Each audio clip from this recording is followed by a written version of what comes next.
আমরা জানতে চাই চাঁদাবাজদের নিয়ে আপনাদের এত চিন্তা নয় কেন? সুরদের নিয়ে আপনাদের এত চিন্তা নয় কেন? আপনারা দেখেছেন তারেক রহমান মৌলবাদের উত্থান নিয়ে খুব চিন্তিত।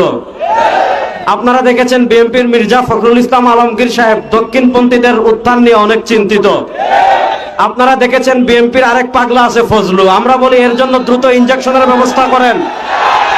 আওয়ামী লীগের টাকলা মুরাদ যেভাবে এই দেশে থাকতে পারে নাই, বিএনপি ফজলু যদি আলেমদেরকে নিয়ে বাড়াবাড়ি করে, আলেমরা তার দীপ্ত জবাব দেওয়ার জন্য 24 ঘন্টা প্রস্তুত আছেন। আমরা তারেক রহমান এবং বিএনপির কাছে জানতে চাই, মৌলবাদীদের নিয়ে আপনাদের এত চিন্তা, দক্ষিণপন্থীদের নিয়ে আপনাদের এত চিন্তা, ইসলামপন্থীদের নিয়ে আপনাদের এত চিন্তা, খুনিদেরকে নিয়ে আপনাদের এত চিন্তা নয় কেন? গত 1 বছরে আপনাদের কর্মীরা একজন আরেকজন 100 জনের বেশি কর্মীকে তারা খুন করে ফেলেছে। আমরা জানতে চাই চাঁদাবাজদের নিয়ে আপনাদের এত চিন্তা নয় কেন? সুরদের নিয়ে আপনাদের এত চিন্তা নয় কেন? আপনাদের কর্মীরা বালু চুরি করে, সিলেটের পাথর চুরি করে।